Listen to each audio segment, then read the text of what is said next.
Ever get that feeling like you're just one YouTube video away from striking it rich online? Oh, yeah, for sure. Well, today we're taking a deep dive into one of those methods that's all over YouTube. Hmm. Supposedly, you can rake in the cash just by watching videos. Okay. The source even claims someone made $60 in 10 minutes. Wow. So we got to unpack this and see if it's the real deal or just another online mirage. Yeah, I mean, that's a pretty bold claim. It's $60 in 10 minutes. Like, Yeah. who wouldn't want that? Exactly. What strikes me is how it really taps into that desire for easy money, Right. especially online where everything seems so fast-paced. Yeah, and everyone's always looking for that, Yeah. quick win. The next big thing. Yeah, exactly. So it's smart, but we definitely need to look beyond the surface here. For sure, for sure. Yeah. So walk us through this method. What's the supposed secret sauce? Okay, so the first ingredient is finding a trending YouTube video. Okay. And they recommend using tools like vidIQ to track views per hour. Views per hour. Yeah, so the logic here is to basically ride the wave of something that's already going viral. Makes sense. I mean, bigger audience, bigger potential for clicks, right? Exactly. But how do you actually turn those clicks into cash? That's where things get a little more interesting. Okay. They suggest grabbing the video's thumbnail and then jazzing it up in Canva. Okay. Attention-grabbing headline. Oh, so those clickbaity titles. Yeah, exactly. Like you won't believe what happens next. Yeah, maybe a fake play button on there, just crafting an image that just screams, click me.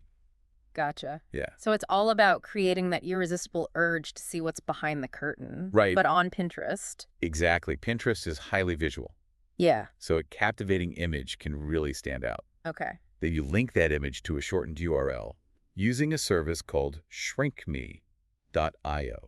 Shrinkme.io. Okay, and this is where the money supposedly comes in. Interesting. Shrinkme.io pays you based on how many people click your link. Hold on. So every click equals a little chunk of change. That's the idea. But how does shrinkme.io make enough money to pay everyone?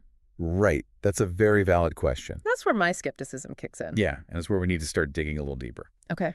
The source claims shrinkme.io has various payout options, like PayPal Payoneer, Oh, wow. catering to a global audience, so it sounds appealing. Yeah. But we need to examine if this model can truly sustain itself. Okay, so we have trending videos, eye-catching thumbnails, Pinterest, and this shrinkme.io service. Right. What happens next in this grand plan to get rich by watching YouTube? Did they actually put this to the test? They did, and this is where the rubber meets the road. They tested it for 3 days using 2 different trending videos. Okay. And guess what? What? The grand total Yeah. was 1 single view Oh, no. and a whopping 1 cent earned. Wait, you're kidding? All that for a penny? You could find more than that in the couch? Exactly. It seems the secret sauce might be missing a few key ingredients. Yeah, for sure. So why didn't it work? What are some of the factors that could be at play here? Well, think about it. People on Pinterest, they might not be looking to click out to another platform like YouTube. True? It's all about the visuals, Yeah. the inspiration there. Yeah. Also, simply slapping a flashy image on a pin doesn't guarantee clicks. Right. It has to align with what people are actually searching for, interested in. Makes sense. You need the right bait for the right fish. Exactly. So what happened next? Did they just give up on their penny-making dreams? Not quite. They decided to click their own Pinterest link, Okay. see what the user experience was like. Gotcha. And here's where we enter the land of flashing red flags. Oh, this is where it gets juicy.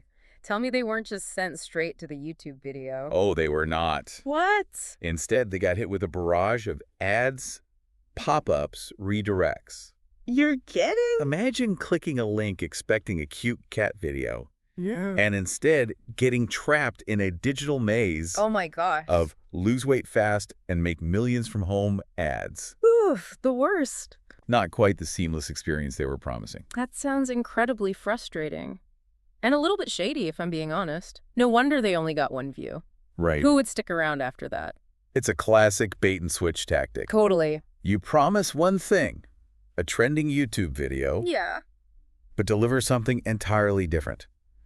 A digital minefield of ads. And that raises some serious questions about the ethics of this whole scheme. You mean besides the fact that it seems ridiculously ineffective? Well, yeah, I mean, using misleading tactics to generate ad revenue, Right. especially when you're not delivering the promised content, is a slippery slope. It erodes trust and can damage your reputation online. for sure. People catch on to these tricks quickly, and once they do, they're less likely to engage with your content in the future. So it's short-term gain, long-term pain. Exactly. And honestly, who wants to be known as the person who tricks people into watching ads? Not a good look.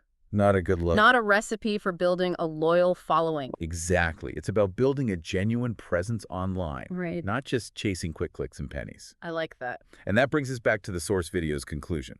Okay, so what was their final verdict on this money-making method?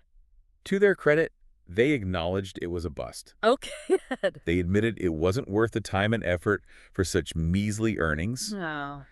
and they said they wouldn't recommend it to others. Well, at least they were honest about that. It does. It takes some guts to admit you tried a trendy money-making hack, Yeah. and it blew up in your face. Yeah.